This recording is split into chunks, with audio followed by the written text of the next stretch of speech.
Club का door open हुआ और वाइस कैप्टन अपने पैसे लेके भागते जा रहे थे, मगर वाइस कैप्टन वहां अकेले नहीं जा रहे थे क्योंकि वाइस कैप्टन का पीछा कुछ और मशीनरीज भी कर रहे थे। फ्लोर पे ब्लड था और ल्यूशियन ने कहा कि वैसे तो वो सबको एक ड्रिंक ऑफर करने वाले थे, मगर वो थोड़े बिजी लग रहे थे। ल्यूशियन ने कहा कि क्यों ना वो भी अपना बड़ा हिस्सा लें और अपने रिटायर्ड वाइस कैप्टन की तरफ एक टोस्ट करें। मशीनरीज का गार्ड अभी भी डाउन नहीं हुआ था। ल्यूशियन वहां बैठ गए थे और कहा कि वो सब डिसअपॉइंट ना हो क्योंकि उनकी कोई भी इंटेंशन नहीं थी रात को इतनी जल्दी खत्म करने की, और जब तक वो उनका मिशन कैरी आउट करेंगे तो सब लोगों को अच्छी तरह से रिवॉर्ड भी मिलने वाले थे और बहुत बड़े रिवॉर्ड्स। ल्यूशियन ने कहा कि उन्हें एक चीज याद आई और उनके पिछले कैप्टन के वर्ड बिल्कुल सही थे और ये जो बहुत ज्यादा डेंजरस थी और एम्पायर के बहुत ज्यादा बुरे क्रिमिनल्स के अगेंस्ट जाना भी डेंजरस था। तो इस मूवमेंट से वो सब लोग उन्हीं लोगों को ढूंढने वाले हैं और ल्यूशियन वहां देने वाले थे एक हेड का एक प्लेटिनम कॉइन, और अगर वो क्रिमिनल को अलाइव लेके आते हैं तो वहां पे बोनस भी दिया जाएगा। मर्चेंडाइज वहां पे ऑफर को समझ गए थे और फिर पब में वहां ल्यूशियन का नाम गूंजने लगा और ल्यूशियन के साथ साथ हाउस वेल्डिक का। सभी लोग कह रहे थे कि वो आसपास के पहाड़ों को चेक करने वाले थे और वो हर एक इंसान को पकड़ के यहाँ पे लाने वाले थे। इसी के साथ ल्यूशियन के प्लान का पहला स्टेप यहाँ खत्म हो गया था। कुछ देर बाद सर रेमंड, जो कि थे ब्लैक लायन नाइट्स के लीडर, वो सोच रहे थे कि मिशन में आने से पहले ल्यूशियन ने उनसे कहा था कि जब वो वहां पे हाइड आउट पे जाएंगे तो उनकी एक रिक्वेस्ट थी, और वो ये थी कि वो वहां पे शांत रहे और उनके साइड में चीजें देखते रहें और फर्क नहीं पड़ता है कि वो लोग वहां पे क्या कहेंगे, क्योंकि इस पॉइंट पे वो उनके एल्डर ब्रदर की बात भी नहीं सुनने वाले हैं और वहां ब्लड की तो कोई जरूरत नहीं है और उनके पास इतना स्वीट हनी है जो उन्हें बहुत ज्यादा खराब करने वाला है। सर रेमंड को पहले लग रहा था कि ल्यूशियन वहां पे मनी से मशीनरीज को बाय ऑफ करने वाले थे, मगर ल्यूशियन ने वहां पे उनकी ग्रीड का शुरू से इस्तेमाल करा था, क्योंकि मशीनरीज ऐसे हैं जो किसी भी ट्रस्ट नहीं करते हैं और करते भी है तो उसे बहुत जल्दी लूज भी कर देते हैं, और वो इस तरह के ह्यूमन होते हैं जो कभी भी बैक ऑफ कर सकते हैं। ल्यूशियन को ये चीज पहले से पता थी और ल्यूशियन ने वहां पे एक ऐसी वार्निंग दी जिसकी वजह से मशीनरीज ने अपने हाथों से ही प्रॉब्लम को एलिमिनेट कर दिया था। ल्यूशियन ने साथ में वहां पे टेम्पटेशन को भी बिल्डअप करा था और मशीनरीज के पास कोई भी ऑप्शन नहीं छोड़ा था। सर रेमंड भी देख रहे थे कि जितना उन्होंने एक्सपेक्ट करा था ल्यूशियन उससे कुछ ज्यादा ही इंट्रिगिंग थे, साथ ही में ल्यूशियन की प्लानिंग कुछ ज्यादा ही चिलिंग थी। यहाँ फॉरेस्ट में प्लेटिनम कॉइन्स के ऊपर ब्लड लगा हुआ था और ये वही वाइस कैप्टन थे जो पब से वहां पे भागे थे। वाइस कैप्टन ने कहा कि ये चीज खत्म हो गई थी और वाइस कैप्टन ने ये चीज कर दी थी। वाइस कैप्टन वहां बहुत ज्यादा बुरी हालत में सेलिब्रेट कर रहे थे और वहां पे जिन लोगों को भी वाइस कैप्टन ने मारा था कह रहे थे कि क्या तुम लोगों को सच में लगा था कि क्या वाइस कैप्टन का हाल भी कैप्टन जैसा ही होने वाला था, और अगर वो ऐसे ही मरने वाले थे तो उन्हें वहां पे एक प्लेटिनम कॉइन ले लेना चाहिए था और वापस मुड़ जाना चाहिए था। वाइस कैप्टन ने कहा कि ये लोग अपनी ग्रीड की वजह से अंधे हो गए थे। तभी वाइस कैप्टन के पीछे आई एक शैडो और ये शैडो थे ह्यूगो। ह्यूगो ने कहा कि वो भी इस बात से एग्री कर रहे थे, जिसके साथ था वाइस कैप्टन की नेक पे एक ब्लेड। वाइस कैप्टन अपनी जान की भीख मांग रहे थे और कहा कि वो अपने सारे प्लेटिनम कॉइन दे देंगे, और उन्हें आइडिया भी नहीं था कि वो आखिर कौन थे। वाइस कैप्टन वहां अपनी जान की माफी मांग रहे थे, मगर ह्यूगो के माइंड में ऐसे कोई भी थॉट्स नहीं थे। वाइस कैप्टन ने रियलाइज कर लिया था कि उन्होंने गलत बंदे से पंगा ले लिया था, जिसे के साथ ह्यूगो ने वहां पे अपने ब्लेड से अटैक कर दिया था। वहां पे गिरी हुई थी वाइस कैप्टन की बॉडी।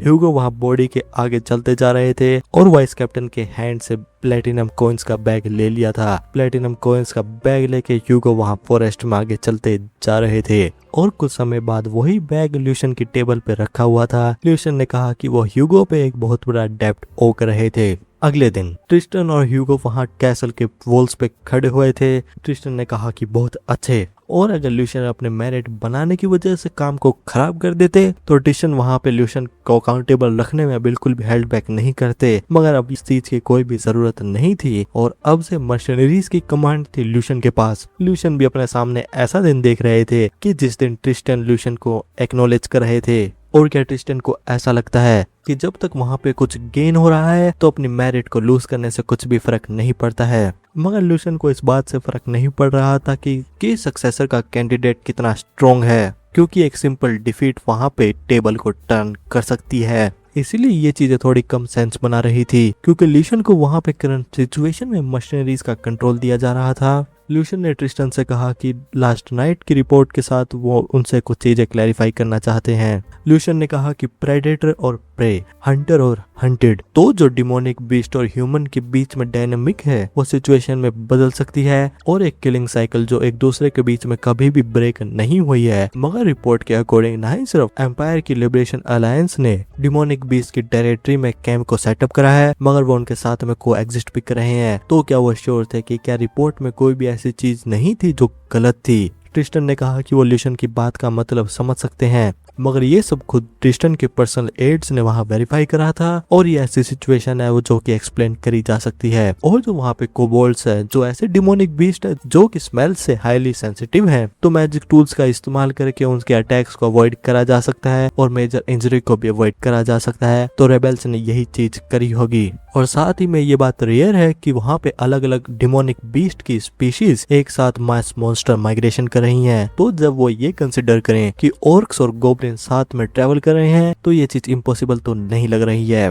ल्यूशन देख रहे थे कि ये सब ट्रिस्टन की तरह तो नहीं है, क्योंकि ऑर्क और गोब्लिन्स में मास्टर और सर्वेंट का डायनामिक है, तो वो कभी कभार पैक्स में होते हैं, मगर वो सिर्फ एक एक्सेप्शन है। मगर दूसरी तरफ दो डिमोनिक बीस्ट जिनोल्स और कोबोल्ड्स जो कि फूड चैन में बिल्कुल अलग हैं, तो वहाँ पे कोएग्जिस्ट तो नहीं, तो वो जब भी मिलते हैं एक दूसरे को मारने के लिए रेडी होते हैं।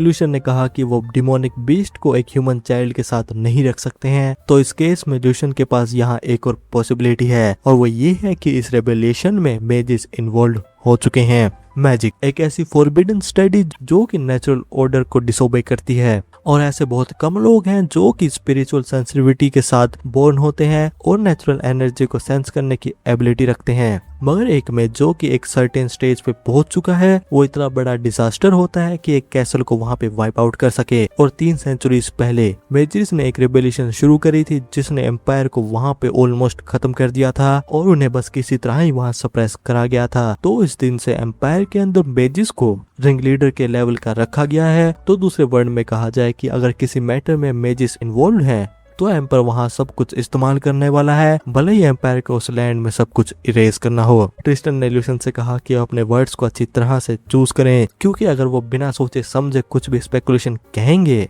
तो वहाँ पे ऐसा डिजास्टर आएगा जिसे ल्यूशन हैंडल नहीं कर पाएंगे। और एम्पायर इस समय जो कि केओस में है, तो एक छोटा स्पार्क भी वहां पे एक बहुत बड़ा इन्फर्नो बना सकता है। और फैमिली हेड ने उन्हें जो अथॉरिटी दी है वो है मैनेजमेंट की, वो भी मशीनरीज की। तो ल्यूशन को वहां पे इमरजेंसी के केस में मशीनरीज को लीड करना होगा, और वहां पे कुछ भी होता है तो वो हाउस वेल्डिंग के नेम के अंडर रिजोल्व करा जाएगा, चाहे वहां पे कुछ भी हो। और ट्रिस्टन ने ल्यूशन से पूछा कि क्या वो ये बात समझ गए थे। ल्यूशन भी वहां पे ट्रिस्टन को देख रहे थे और कहा कि वहां पे उन्होंने कुछ ज्यादा कह दिया था, और क्योंकि ये उनकी पहली डिप्लोमेट थी तो वो वहां पे कुछ ज्यादा ही ईगर हो गए थे। और ऐसा तो बिल्कुल भी नहीं हो सकता है कि एक मेज इस जगह पे आएगा। तो वहां पे जो इधर उधर की चीजें हैं ल्यूशन उसको सॉर्ट आउट करेंगे। और जैसा ट्रिस्टन को पता ही है कि कोई भी प्रिडिक्ट नहीं कर सकता है कि मशीनरीज के समय क्या करेंगे। दूसरी तरफ फॉरेस्ट में यहाँ पे डिमोनिक बीस्ट एक सर्कल बना रहे थे, और वो एक सर्कल था एक पर्सन के बीच में। पर्सन ने कहा कि जब भी यहाँ पे वो आते हैं उनकी हार्ट बीट कुछ ज्यादा ही बढ़ जाती है। पर्सन ने एक मेडल दिखाते हुए एक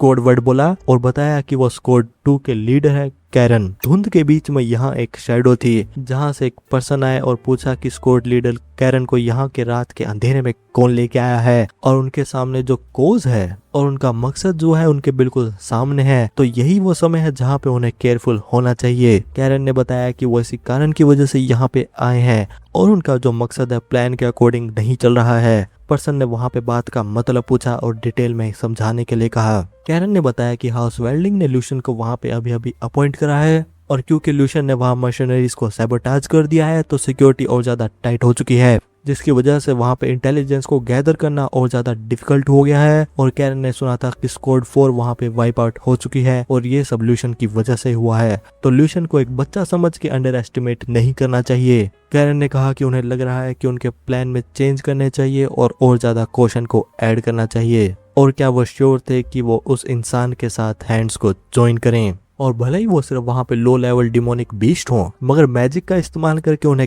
कंट्रोल करना, तो वो डाउट में थे कि उन पे पूरा ट्रस्ट करा जा सकता है या फिर नहीं। पर्सन ने कहा कि वो कैरन के कंसर्न को समझ सकते हैं और वो भी उन लोगों पे अच्छी तरह से ट्रस्ट नहीं कर सकते हैं, मगर वहाँ पे हाउस वेल्डी की एलिट फोर्सेस आ चुकी हैं, जिससे रियलिटी ये है कि उनकी स्ट्रेंथ वहाँ पे काफी नहीं होने वाली है। और जब तक उनके गोल्स के पाथ वहाँ पे मिल रहे हैं तो उनके पास साथ में चलने के अलावा कोई और चॉइस नहीं है, और यही कारण है कि वहाँ पे प्लान चेंज नहीं हो सकता है। कैरन ने बात का मतलब पूछा। पर्सन ने बताया कि ये एक गोल्डन अपॉर्चुनिटी है जिसकी वजह से वो वेल्डिक हाउस के 2 लोएन कब्स को हंट कर सकते हैं, और वो भी एक ही टाइम पे। तभी वहाँ पे एक आवाज आई जिसने कहा कि उन्हें लग तो रहा था कि ये चीज आसान थी, मगर ऐसा नहीं था, और एक बुरी फीलिंग कभी भी अपना मार्क मिस नहीं करती है। कैरन ने भी कहा कि ये चीज कैसे हो रही थी, क्योंकि वो केयरफुल थे कि कोई भी उनका पीछा नहीं कर रहा था। पर्सन ने भी कहा कि वो बात अलग थी, मगर ये पर्सन कोबोल्ड्स और ग्लोम से आगे कैसे आ गया था। पर्सन ने कहा कि वो छुपने के बजाय सामने आए, एक पेड़ के पीछे से ल्यूशन बाहर निकले और कहा कि वो कुछ ज्यादा ही जल्दबाजी कर रहे हैं और ल्यूशन का बिजनेस उन दोनों के साथ ही है। मगर एक बात है कि ल्यूशन को यहाँ पे 2 बोलते हुए मुंह तो नहीं चाहिए, तो यहाँ पे जो पहले आएगा उसे पहले सर्व करा जाएगा।